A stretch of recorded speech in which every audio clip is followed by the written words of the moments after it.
some massive They're just like an old bank Diffuser. demise. outside. Diffuser. Well, they have those floodlights. Yeah, On like the giant HMIs. yeah, they have those done service. JFK United States.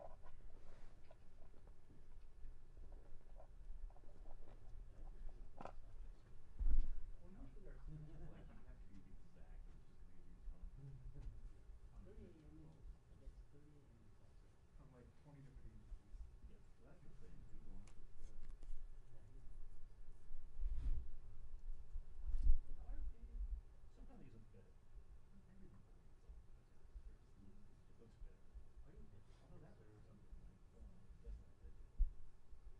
I feel like I should just take a hundred. RFP, and that's right to the point. There's really no Photoshop. What's called that? He's probably shooting daylight too. Yeah, he should, yeah. Nice man. Yeah. I don't know, better than not here, Gimli. Batman? Batman? Well, they also have lights. Yeah, but still, the illusion of it. That's pre-ozone hole. So there he is, in the White House. Pre-ozone hole light. Pre-acetylene. Pre-acetylene salt. That's when the light was nice and soft in the eastern. And acidic. Acidic. Nice and hot. Yeah, you got it. Some private books,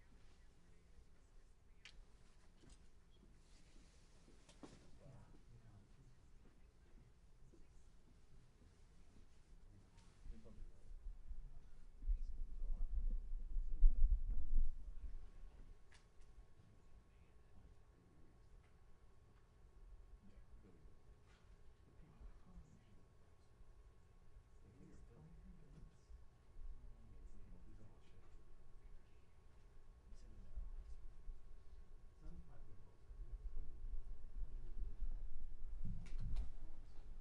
Hey, David.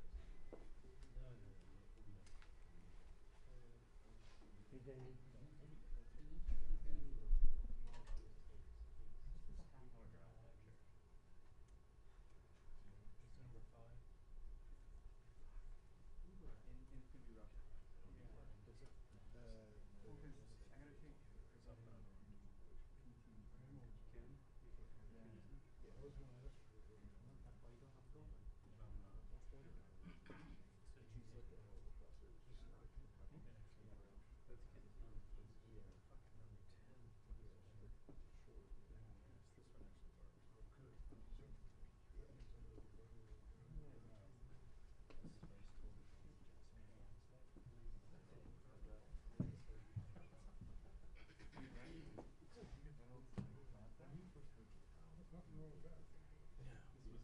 This is very cool. Nothing wrong with that. Yeah. I'll grab. Okay. But it was Is it? Yeah. Kevin told me to give the live view to Dave. Okay, Gary. Okay. And then there was one day, they told Michael, hey, it's your Cuba issue. Where's your base? Like, he's freaked out, jumped 10 down the blazer. And like, he was just walking toward the floor, man. What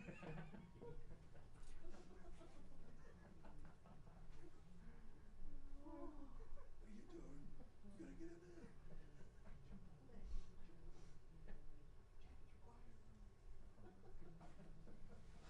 Poor guy, man.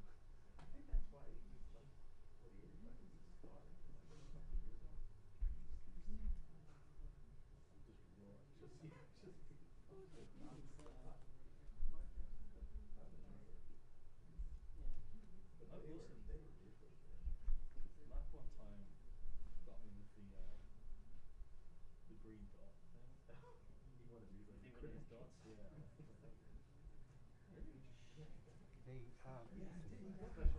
There was a press conference that was supposed to happen, yeah, and it's been delayed a little bit. But once that is done, I'll run back to the rotunda, yeah, and I'll try to dial and make sure that everything's okay. Like if you could go into certain areas, they'd give you like a circle and like code down. Thank you. Bye-bye. Yeah.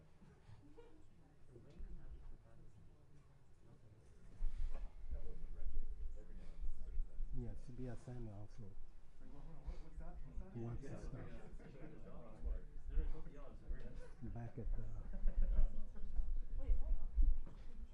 back at rotunda. When they So take everybody up at the end, the winning dog would be like a small group first, and you do we're that. talking about between 4:30 and 5. Green dots only, guys. Yeah, you can hightail, I'll get the cable. No, I mean, but I'll be here until I need to go.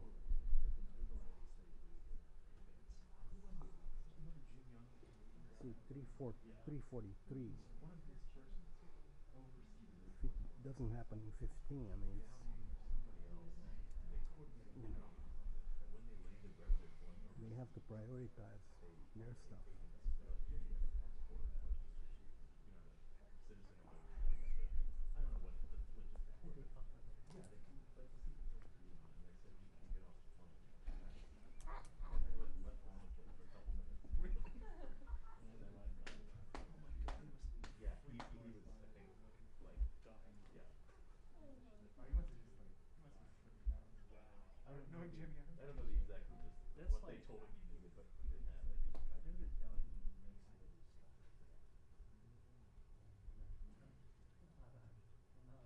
He used to tell the Times and friends on that first Air Force One trip that they would fill the plate and the meal to your tray.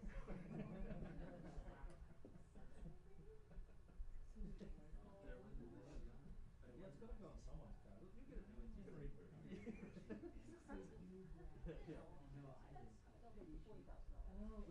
Yeah, she went out to put on your car. It's all right. I remember there was one Hawaii trip that he was on, and Which trip? a Hawaii trip, and Obama was like at a golf course on like the North Shore, and we had pulled in like the grass, and like so like they were making feeding us there, like setting up lunch or whatever, and Downey Boy had missed throw shot to add like 2 shirts. Oh, I've heard this. As like salads. He wanted to buy a couple golf shirts, but Yeah. he had the employee bring it up as like salad for Yeah, lunch. and he was just like, he's like, hey Ken, you want a salad? Really? Yeah, Yeah. we have 3 people. Somebody else told me that Yeah, story. he left with like 3 shirts. That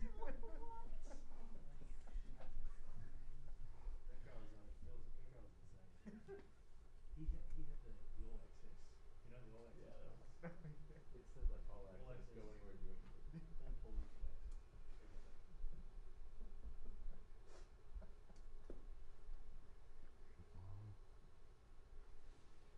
They always ring up alarm when I say, that's okay.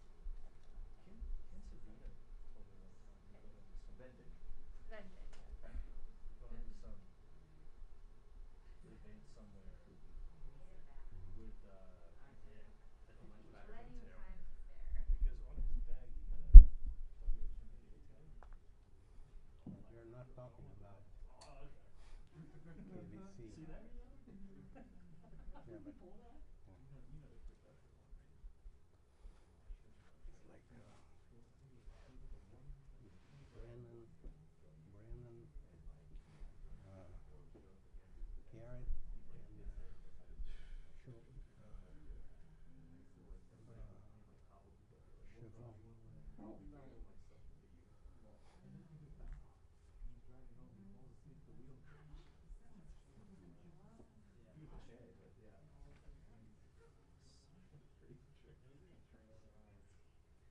Oh, did everything, oh. No camera. Like he just forgot to do that. That's what. We had to do that with Jason Davis on a trip. Like, cause like, my house is 8 years older than the restaurant. We had to buy like programs. They were like, Yeah. they were like swapping the vans, so they were like taking all the gear out and moving it, and just put shit on the sidewalk. And then somebody like made off with like the armageddon. But it was all Jason Reed's cameras. This is in Hawaii? Only Jason Reed's cameras. Yeah. So like we all like called together shit for views. I was like, I got a Rebel if you want to use it. So like Obama went to like he went to the Arizona Memorial. So like we're like in the back of the memorial, like all swapping gear with ring fence. No way. It was such a nightmare. You know about the end, right? Kind of. Fight with it. You go to the fist fight. With what's his name? I don't know anybody. The Reuters. Everybody was. Literally a fist fight. Who? Oh Lord. I think Reed had been gone. He'd be gone long, long time. Yeah. before Yeah. that. So you heard about Downing and the van, right? So like they had like identical buses. Like this was like a tour bus, right? And so there was one parked out right in front of the hotel, and ours, which has like the what's it, like Press one in the press back. one, yeah. We're all sitting on there. We see Larry walk into the other bus, and we're just like, should we tell him? See how this plays out. Yeah, like Ben thinking about it, just like, well, we'll see what happens. And sure, we see like this Asian family get off the bus, and then like 10 minutes later, Larry walks out and goes, "Holy shit!" Like he gets on the bus apparently, and there's this Japanese family there, and he goes, "Hey pal, you're in my seat." Like kicks them off the bus, and he sits down, and he's just like, "Where the fuck is everybody?" And he looks around, and he looks back, and he sees us in the other bus. I can see him say, "Hey, pal." Yeah. So like the rest of the trip, every time one of us got on the bus, we'd tell him like, "Hey pal, you're my seat." Yeah. Yeah, he did it. He was elaborate. Yeah, he was elaborate.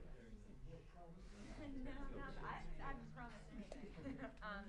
So they're on the motion to recommit right now. After this vote, then they'll just vote quickly on the final passage. They won't wait for it to be finished. They'll come after that. So, 450, got it. well, it's not 450. Yeah, I know. Average. Appreciate your optimism. No, there was a flash on the camera. All right. Another day in paradise. Don't go towards the light. Good thing I don't have a pacemaker. Yeah. You know the Harrington phone store? No. Oh God. Watch out for these lights. Hey Gary, I get that cable later, not from you. The long one with the white cable. Yeah.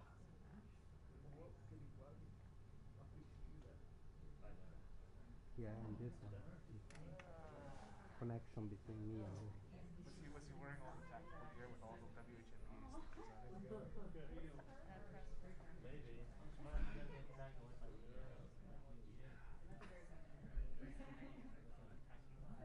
Pablo got in trouble up here because he like warranted a movie. Like the system that like caught it and tracked it back to like 151. Downloaded a movie like you have digital, like someone else will download it, but he was on the set. And they tracked it back to the photo gallery.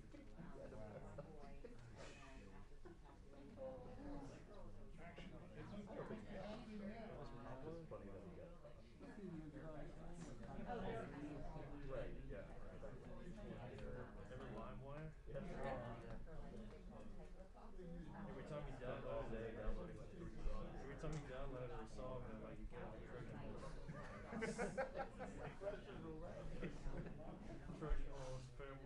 like malware, everything.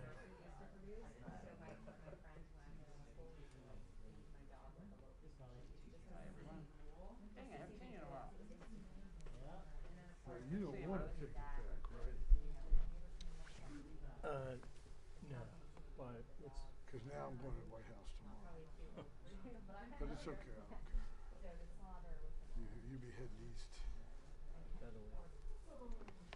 Go thing I don't like is I can't go, oh, give me 8. No shooting of the You know what I mean? The ETA is 4 p.m. When's your end time?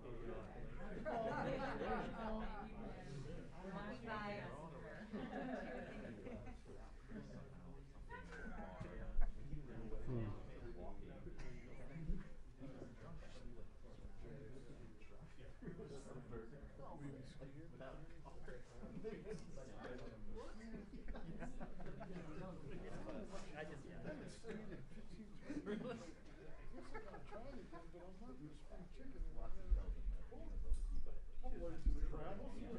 It's probably they're just egging Morris on to do it, right? So they both got drunk at the drive-thru? And I'm not like, now I wouldn't try to sell impress anything or anybody, even myself. Mars?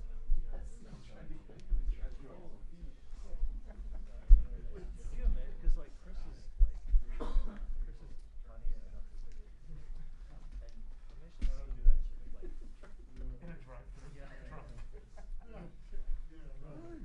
Hey, you have to serve me. 40. Wow. 40 something. Wow. Like Iggy Pop turning up to the middle of nowhere. Oh, of course you're old. But Hey, Dave. How's it going? Are you working for us? no. Oh. Sorry. That's okay. And I thought it was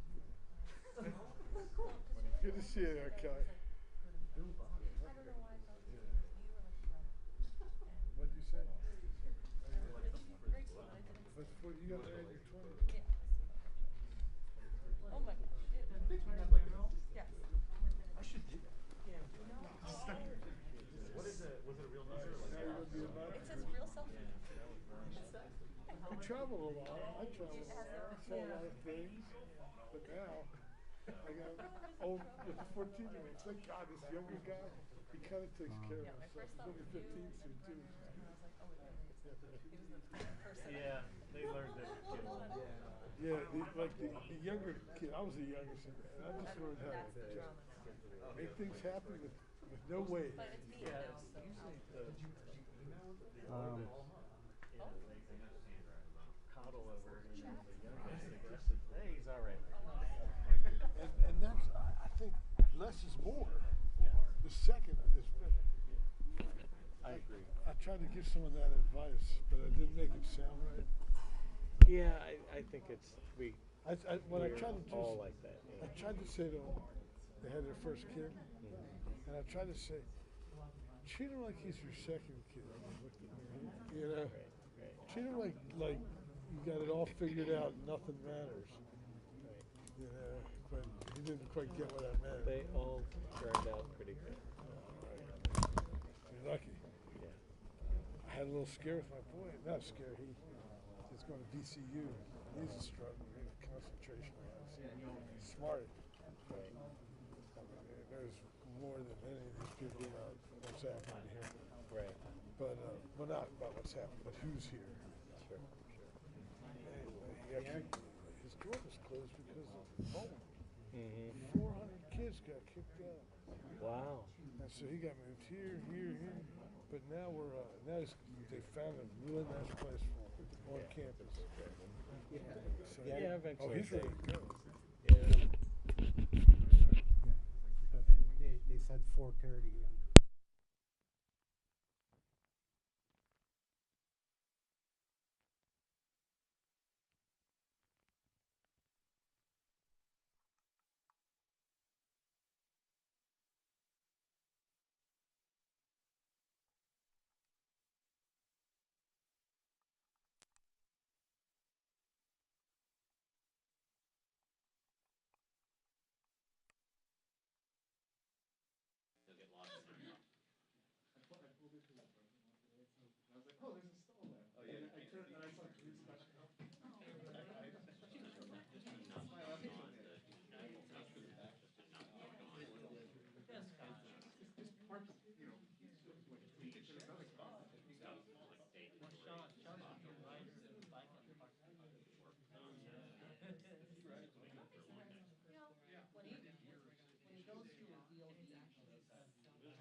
But I was like, okay, it's summer. He does that. I was like, that's cool. Well, it won't be as clean as that, but we're working on it. Sometime next month.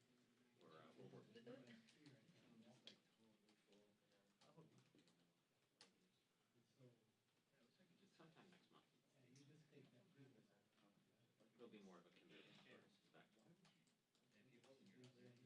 Yeah, I've got everything.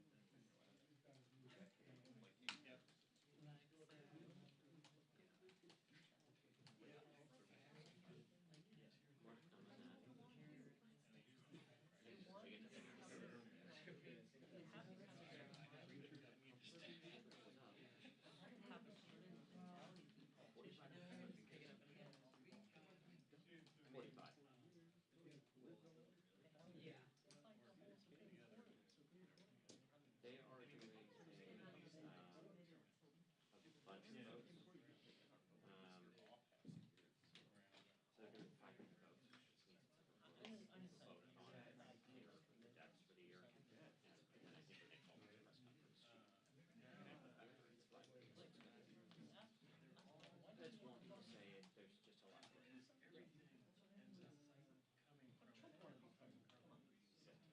Yeah. Well, he got sick. How are you?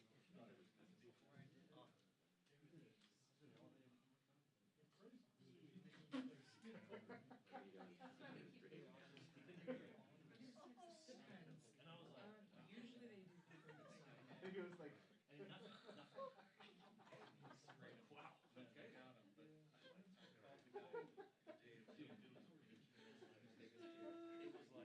Okay. It's like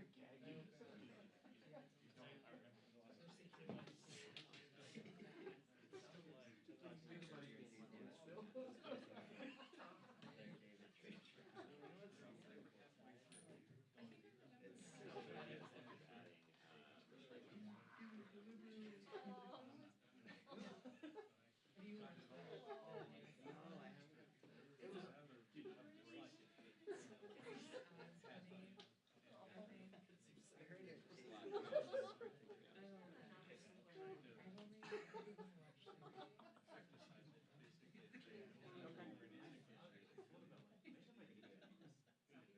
You don't know your PIN number? Yeah. Future. Yeah, he wants to write a comic strip. So have you not like used cash in 2 years?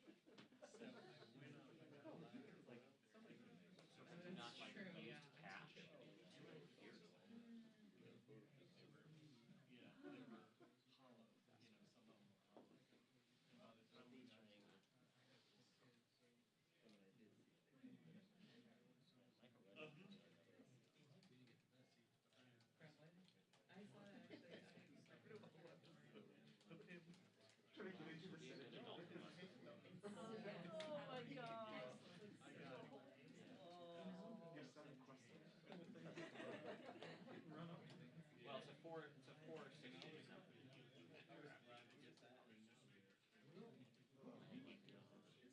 They're on their way here.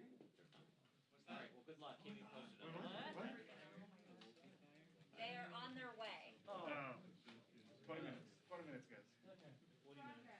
40 minutes? On their way from where? Back from their Florida? Yeah, I went home. She's coming from the Bay Area. Do I need to turn it on? Yes. Yeah. Thank you.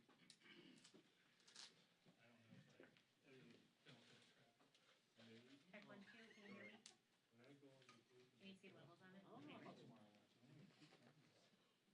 Oh no, 2 cameras only. Kick this out of the Instagram here. Oh, did they? Yeah, it was a whole drama. Hello. I knew they were upset. I left it. Who was upset? The comedian?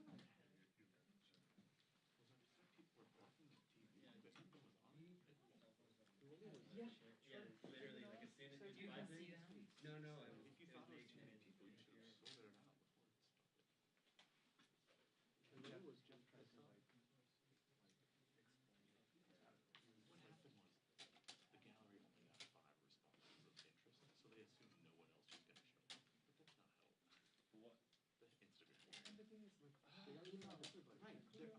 same pump though. I started to clean mine and then I did Oh, with the flag? flag, yeah. Blue checks for everybody. That poster's not. God, how amazing would that have been if they had like streamed it on Periscope? Oh my god. And like Instagram Live. They should. Somebody should have done that. CNN should have done that. Would be fun. As then Instagram tries to like shut it down. Ooh.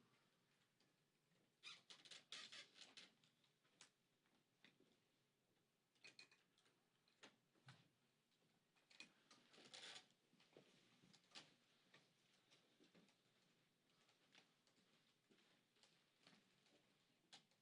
Oversight.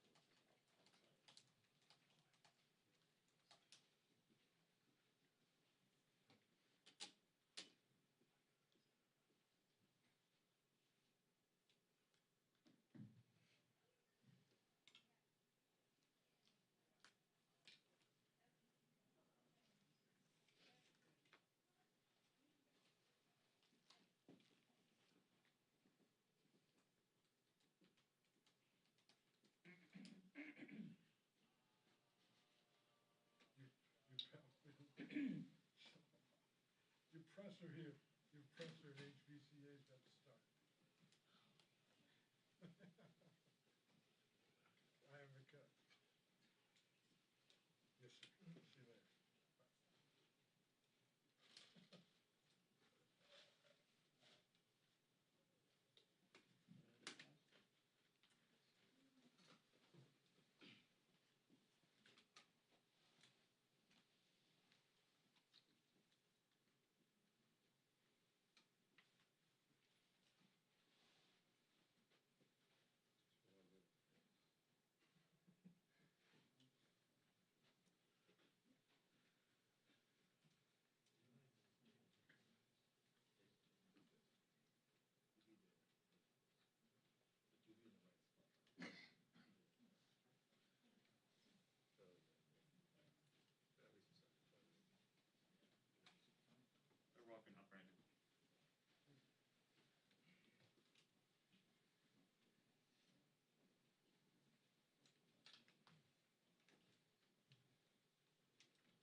Good afternoon, everyone. In the wake of presidential abuses of power during the Nixon administration, Congress responded with a broad set of reforms to strengthen the institutions of our democracy. New campaign finance and ethics laws were put in place, along with transparency requirements, including mandatory financial disclosures. Offices of Inspector General were stood up to search out corruption and malfeasance. Congressional committees were organized to oversee intelligence agencies, and the President's power to declare war was circumscribed. These post-Watergate reforms and others did a great deal to preserve the balance of power for much of the last half-century. But many of these limits on executive power have been worn away by successive presidents after Nixon, bent on putting the imperial back in an imperial presidency. Still, the reforms post-Watergate served our country well and adequately until the last 4 years. During the last administration, so many of the Nixon-era norms were broken down, exposing new vulnerabilities to our democracy. The wall separating the White House from the Justice Department was obliterated. The Hatch Act, which prohibits the use of federal employees and federal property as instruments of a presidential campaign, was not only violated, but proudly and flagrantly so. The Emoluments Clause of the Constitution proved impossibly difficult to effectively enforce. The pardon power was abused to shield those covering up for the president. The Impoundment Act was violated with impunity, and Congress's power of the purse was usurped. The temporary appointment of Senate confirmable positions was used to evade the need for Senate approval, and foreign powers were solicited and coerced in an effort to obtain help in presidential elections. In the wake of these attacks on our system of checks and balances, it is time for our own set of democracy-affirming reforms, just as Congress put forward in the 1970s.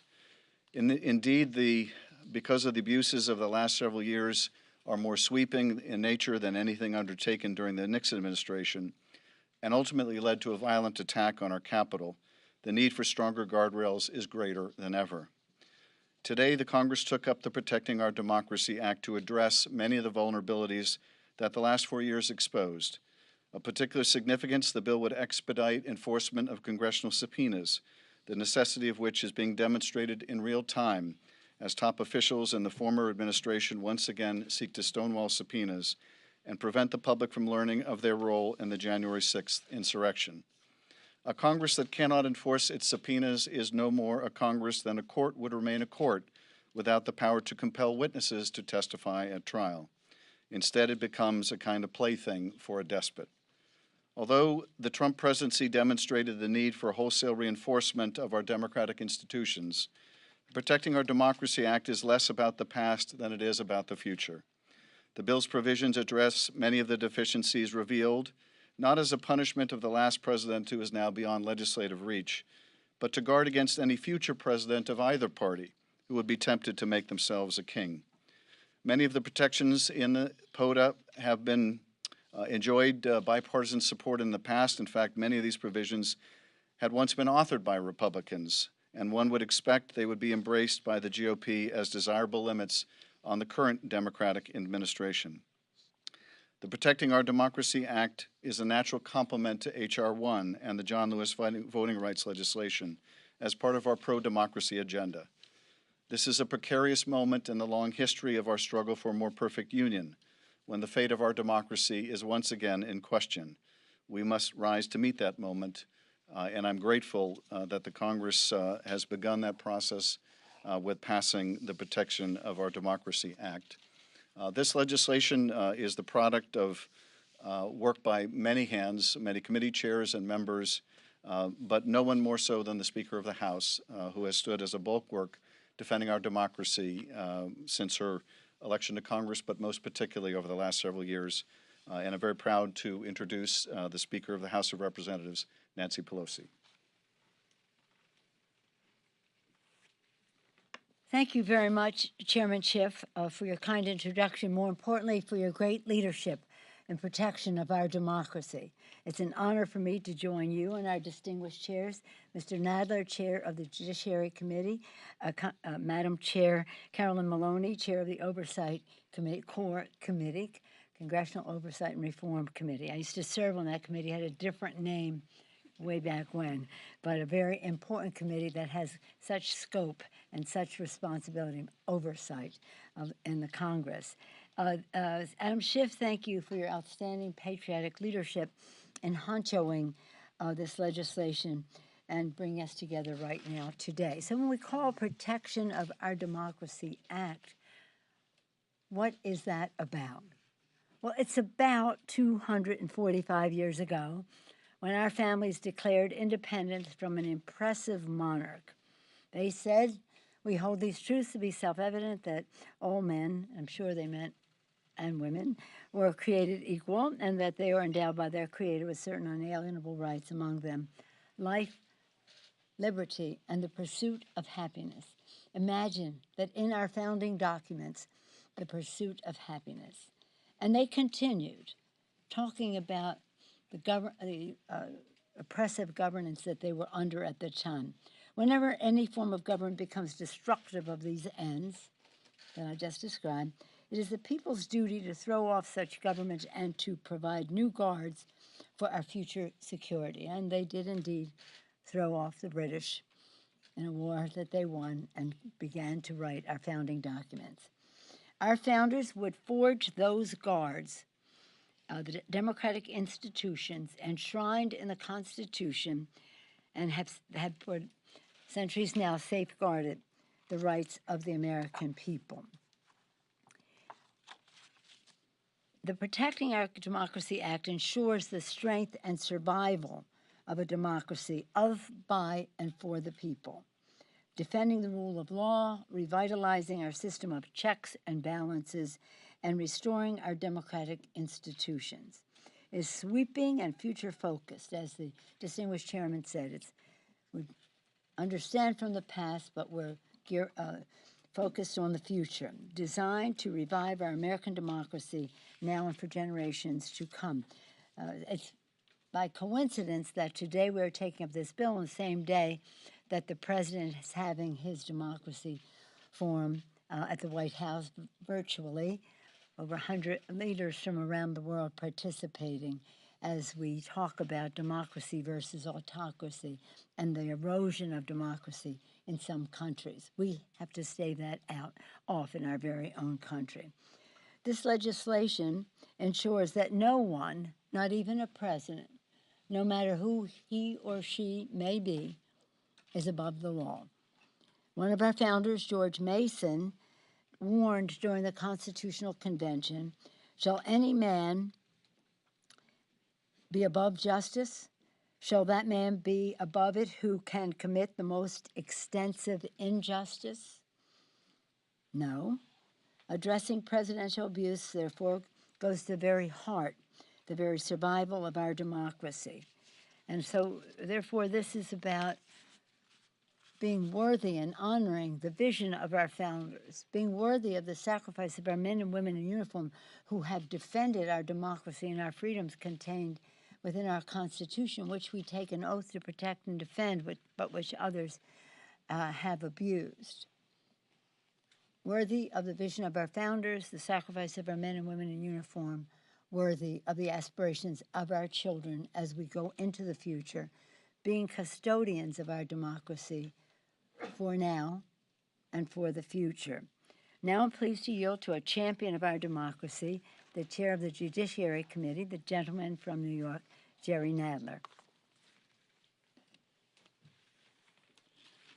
Thank you, Madam Speaker. Under the leadership of Speaker Pelosi, Chairman Schiff, Chairwoman Maloney, and the many other members who contributed to this legislation, the House took a major step today in repairing the damage to our democracy wrought by the Trump administration. Time and time again, we saw a president who placed his personal interests above the national interest, who sought personal enrichment above all else, who weaponized the Department of Justice, who welcomed foreign interference in our elections, and who used the pardon power to reward his allies and protect himself. And when Congress sought to exercise its oversight function and to hold him accountable, he brought stonewalling to a new level and tied us up in court for years as he followed through on his promise to fight all the subpoenas. That is why the Protecting Our Democracy Act is so urgently needed. After Watergate, Congress learned the lessons of the Nixon administration and enacted a series of landmark reforms to prevent a future president from abusing the power of the presidency as Nixon had. A few generations later, in the wake of the Trump administration, which systematically worked to erode transparency, evade accountability, and upset the system of checks and balances that is so fundamental to our democratic order, it has become clear that a new set of reforms is necessary. Although many of the provisions of this legislation draw directly on our experience with the prior administration, they are pointedly not anti-Trump measures. Rather, they are forward-looking, and they protect against future abuses by any president of any party. I am especially proud of the reforms in this bill within the Judiciary Committee's jurisdiction. We add much-needed transparency to protect against abuse of the pardon power, and we reaffirm that pardons may form the basis of a bribery scheme. We also reaffirm that self-pardons are prohibited, adhering to the principle that no one should be a judge in his own cause. We ensure that the presidency is not a get-out-of-jail-free card by pausing the statute of limitations on offenses committed by a president or vice president to preserve the ability of prosecutors to bring them to justice after their term is over. We ensure meaningful enforcement of congressional subpoenas through a streamlined and expedited court process to ensure that no administration can evade accountability by simply running out the clock through years of court delays. And we work to prevent political interference from the White House with the independence of the Department of Justice by ensuring that logs of certain communications be recorded and periodically reviewed for any improper communications. These and the other provisions in this vital legislation will strengthen the essential guardrails that protect against unchecked executive power, and they will help restore the American public's faith in our democracy. I appreciate the leadership of Speaker Pelosi, Chairman Schiff, Chairwoman Maloney, and the other distinguished members who helped craft these critical reforms, and I look forward to working with them to see that this legislation makes its way to the President's desk without delay. And it now gives me great pleasure to introduce my colleague of longstanding from New York, a distinguished chairwoman of the Oversight Committee, Carolyn Maloney. Thank you, Jerry, and I'm very proud to be here with Speaker Pelosi and Chairman Schiff and Chairman Nadler, following the historic action taken by the House today in passing the Protecting Our Democracy Act. This package of reforms will restore integrity, accountability, and transparency to our government. With today's passage, we are one step closer to getting these critical reforms enacted into law. The Protecting Our Democracy Act would put important guardrails in place to hold the president and his or her political appointees accountable to the people they serve. This includes preventing abuses of the president's pardon power, requiring the president and vice president to disclose their tax returns, making it easier for Congress to enforce subpoenas. The bill would strengthen protections for inspector generals by allowing an inspector general to be removed for specific documented reasons only. This important protection passed the House last Congress as part of the HEROES Act, and again this year as part of my Inspector General Independence and Empowerment Act.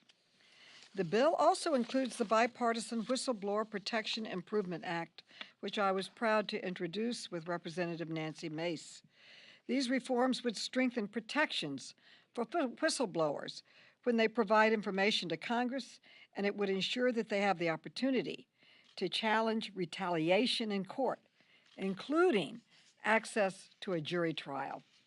The bill would also strengthen enforcement and penalties for political appointees who violate the Hatch Act, the cornerstone law that protects the government from political interference and prevents the government from being used to advance political campaigns.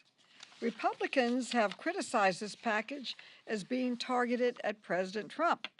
However, the House passed the package now when President Trump is no longer in office, because we are committed to reforming the law to protect against future abuses, no matter who is president. We call on the Senate to swiftly pass this landmark legislation, and I yield back.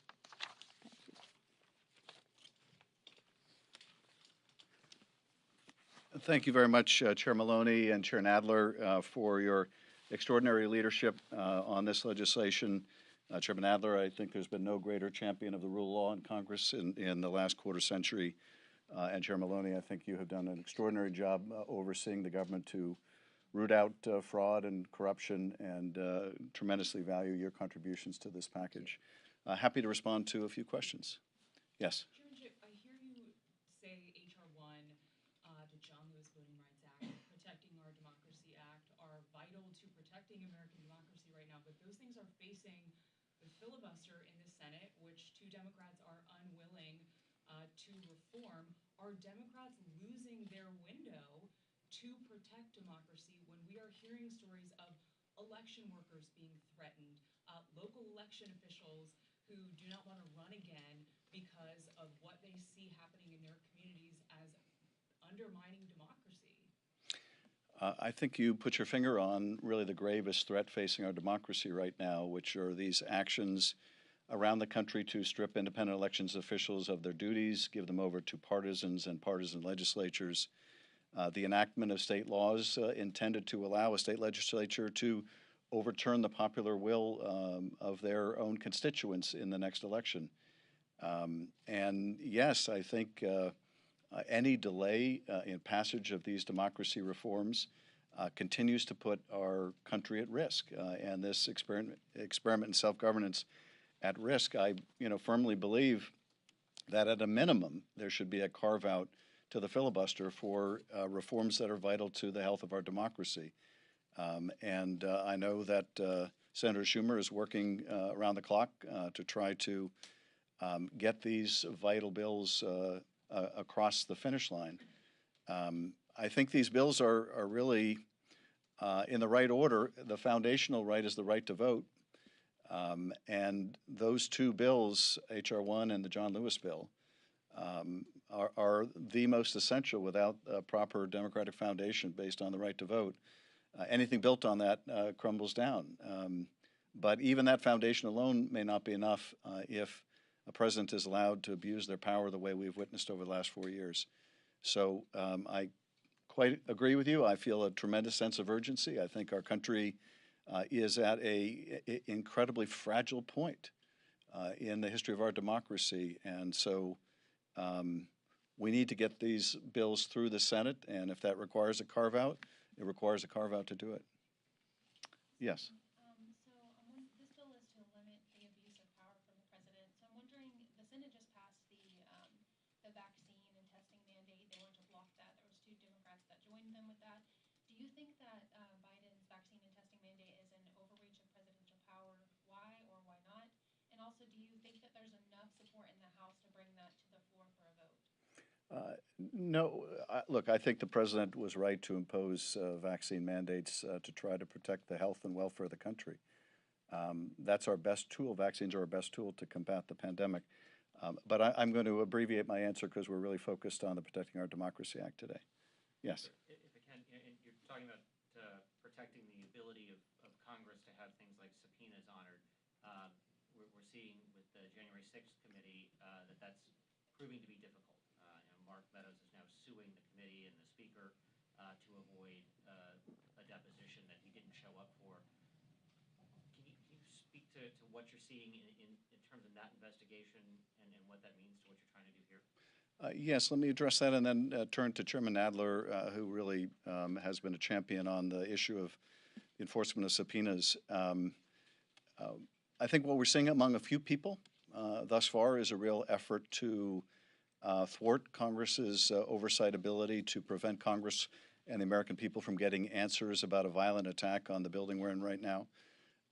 In the case of Mr. Meadows made the decision to cooperate. He provided thousands of documents to us that are very pertinent to the investigation.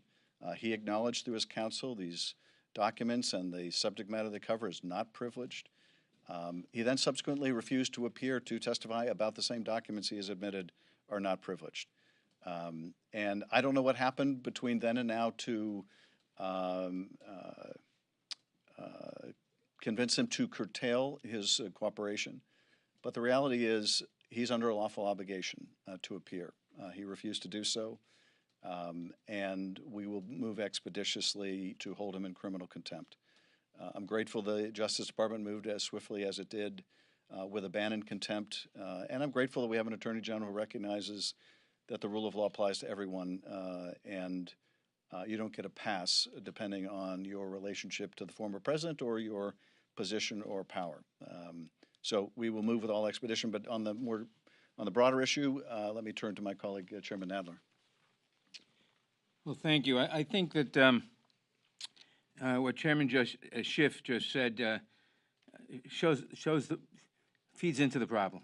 Not that what he said is wrong, but it feeds into the problem, and I'll explain that in a moment.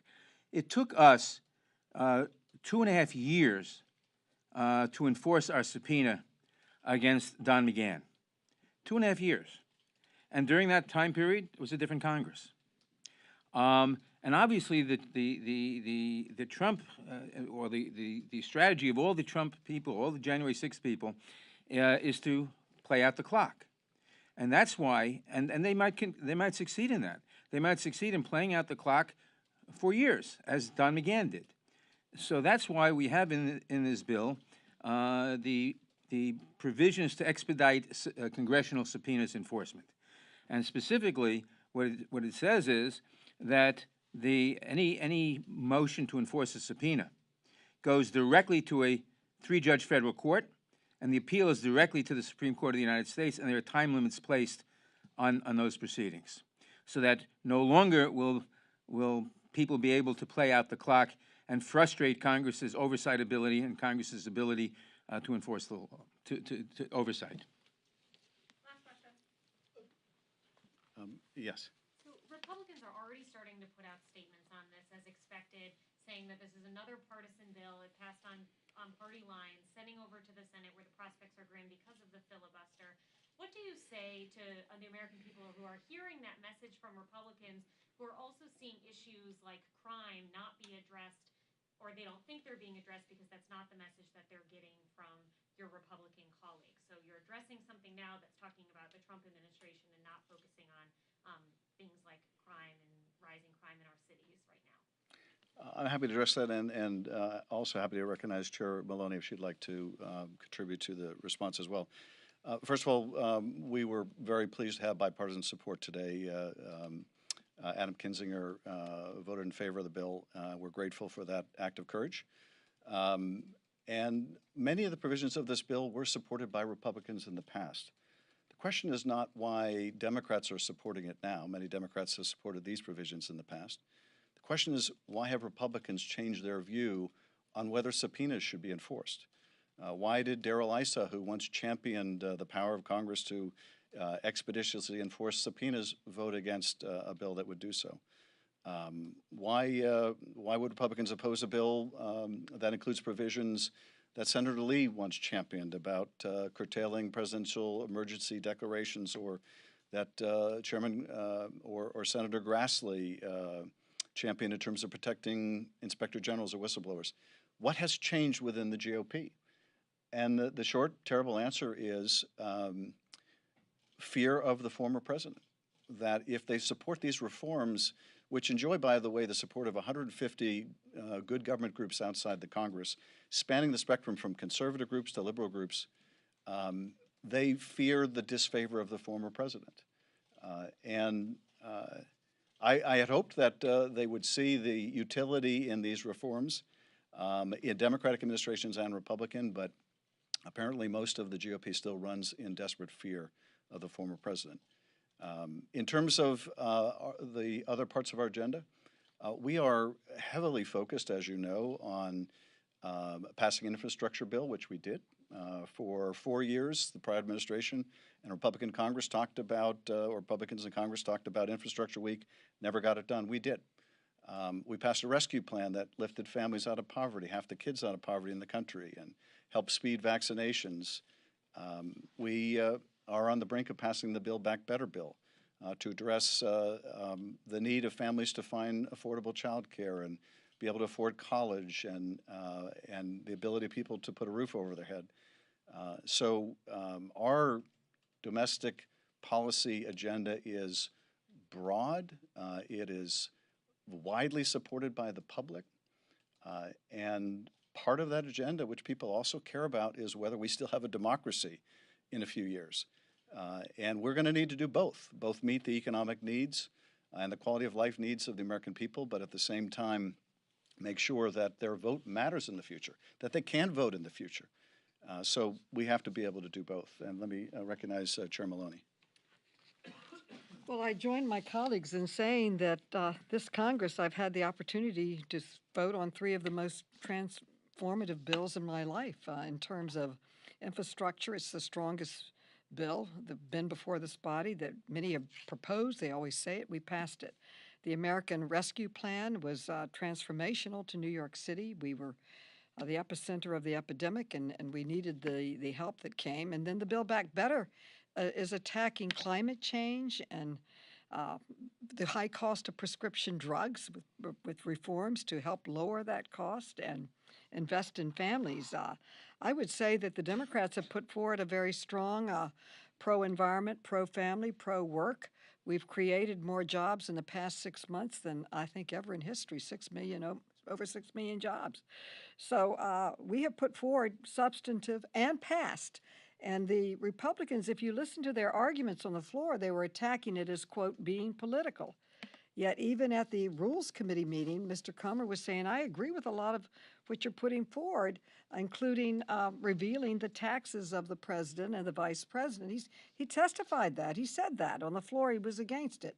So it was a political response to substantive reforms. And this is just part of a broader agenda that we are putting forward for the American people. Tomorrow we're having a hearing on ways to lower the cost of prescription drugs. It's a report we've been working on all year that the Speaker is joining with us, and many of the reforms that we recommend are in the Build Back Better bill that we hope the Senate will pass.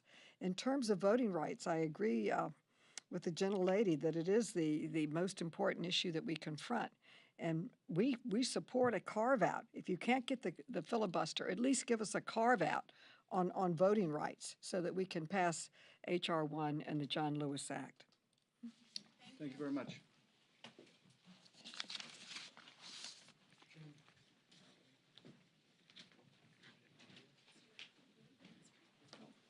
think I got it.